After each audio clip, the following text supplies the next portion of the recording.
Muito bem, estamos então entrando ao vivo para a nossa live de hoje, por meio do canal do Instituto Veritatis Splendor. Você que nos acompanha ao vivo ou assiste a essa gravação, seja muito bem-vindo.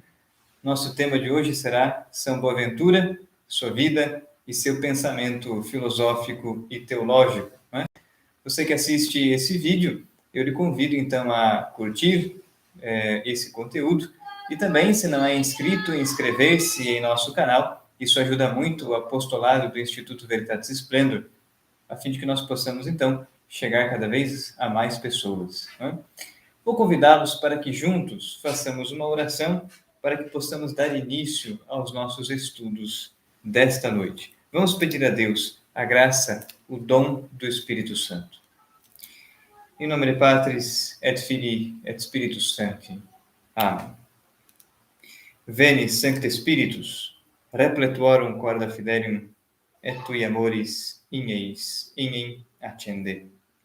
Emite Spiritu Tuum, et creabuntur, et renovabis faciam terrae. Oremos.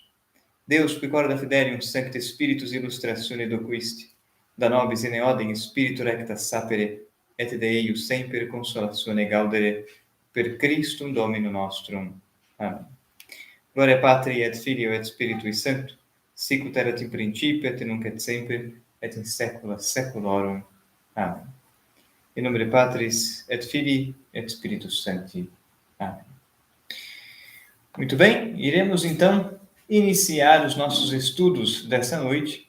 Hoje nós temos este tema, São Boaventura, sua vida e seu pensamento, suas obras, filosóficas e teológicas. Nós iremos usar para os estudos dessa noite um livro muito importante para quem deseja estudar a história da filosofia cristã, um dos manuais mais bem preparados que temos em português, este livro que se chama História da Filosofia Cristã.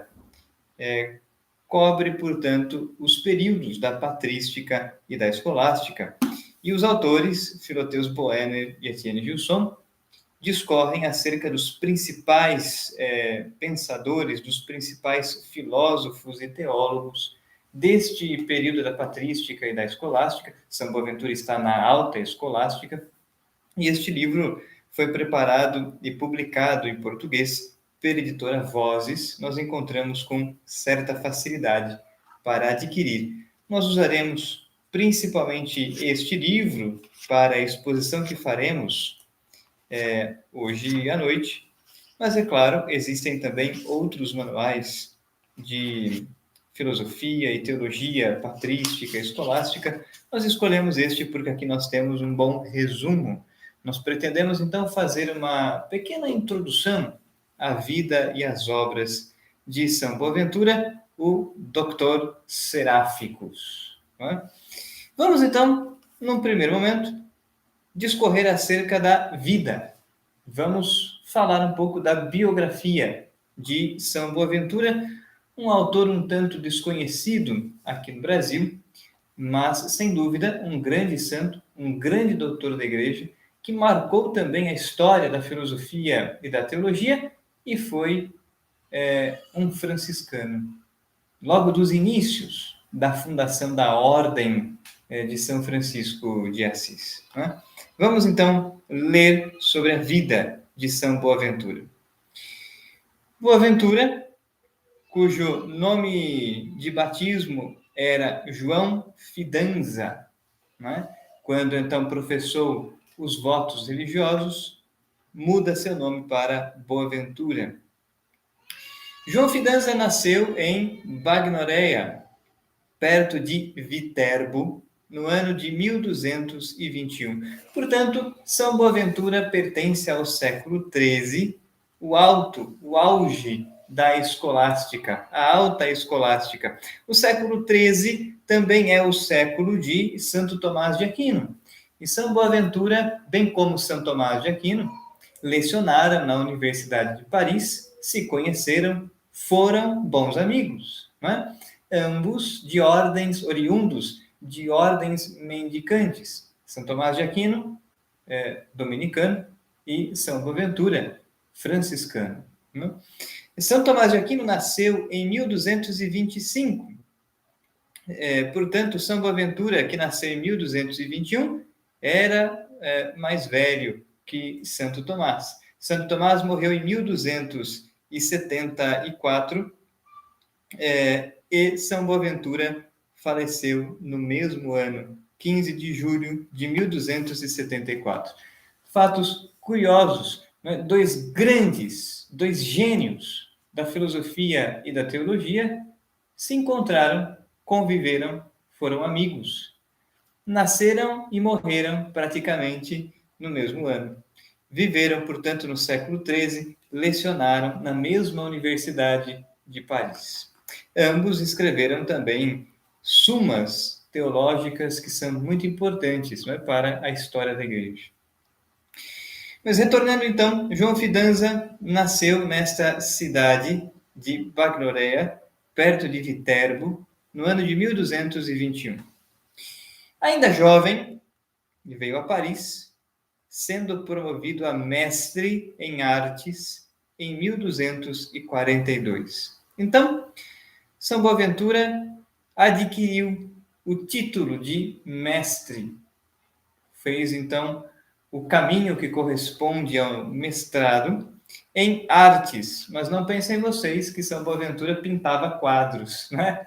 Artes aqui significam as artes liberais, chamadas então de trivium e quadrivium, classificadas, divididas em trivium e quadrivium. Né? O trivium, gramática, retórica e dialética; o quadrivium, aritmética, geometria, astronomia e música. São Boaventura, então, foi promovido a mestre nestas artes, nas artes liberais, pela Universidade de Paris, em 1242. No ano seguinte, se fez franciscano. Então, São Boaventura iniciou seus estudos e tornou-se mestre em artes liberais antes de ingressar na Ordem de São Francisco. Então, em 1243, no ano seguinte ao seu mestrado, se fez franciscano, provavelmente em Paris, e começou a cursar teologia sob a direção de Alexandre de Hales, João de la Rochelle, João de Parma, Odo Rigaud e Guilherme de Middleton.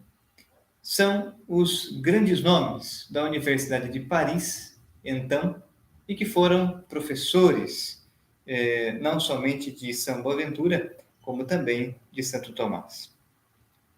Conquistados os graus de bacharel bíblico em 1248 e de bacharel sentenciário em 1250, principiou a comentar as sentenças de Pedro Lombardo.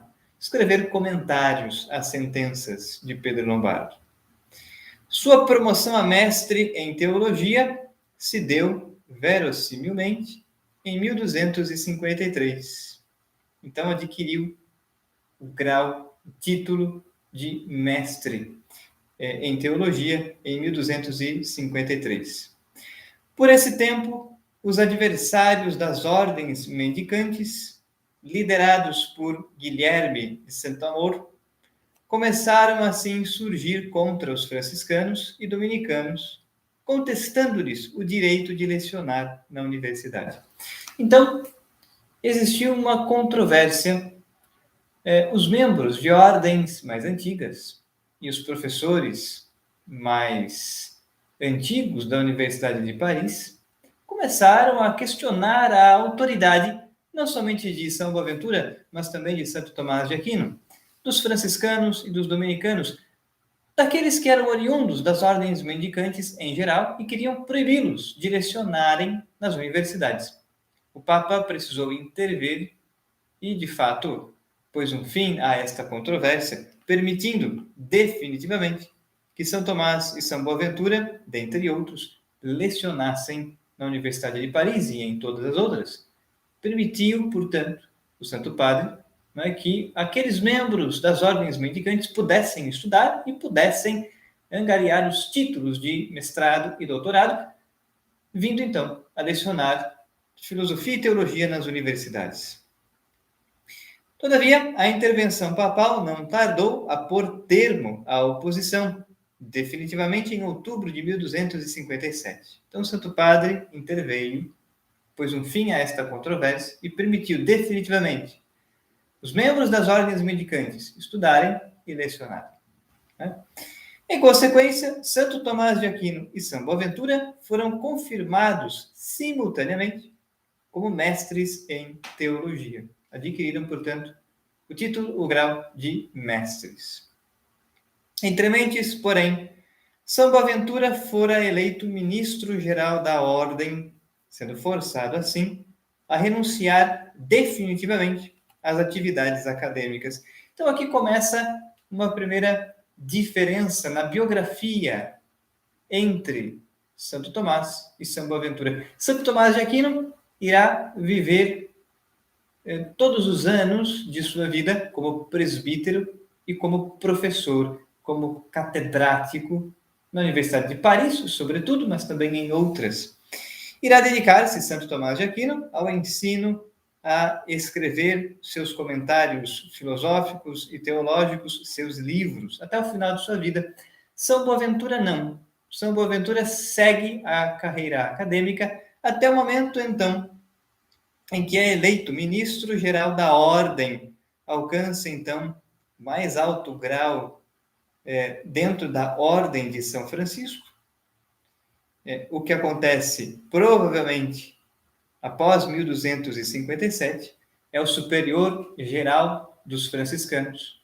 Alcança, então, este título, é eleito ministro-geral da Ordem, e, então, viu-se forçado a renunciar definitivamente às atividades acadêmicas para trabalhar em prol da reunificação da ordem franciscana, que vivia uma série de divisões e controvérsias internas, e é São Boaventura quem recupera a regra primitiva de São Francisco e a impõe a toda a ordem, trabalhando então pela unidade interna de todos os seus membros e consegue, com grande êxito, realizar a sua missão. Dedicou-se de corpo e alma às funções de seu elevado cargo. A prudência e a clarividência com que as desempenhou mereceram-lhe o título de segundo fundador da Ordem Franciscana. Então, São Boaventura foi, aspas, uma espécie de reformador da Ordem de São Francisco, recém-fundada, né? Se olharmos, relativamente recém-fundada, se olharmos para a história. São Boaventura recupera, então, a vida da regra primitiva de São Francisco, mais ou menos como vai fazer séculos depois Santa Teresa de Ávila e São João da Cruz. Portanto, podemos dizer, aspas, que São Boaventura foi uma espécie de reformador. É chamado, portanto, de segundo fundador da Ordem Franciscana, justamente por causa disso, porque recupera a regra e trabalha pela estruturação ou reestruturação e unidade interna da Ordem de São Francisco.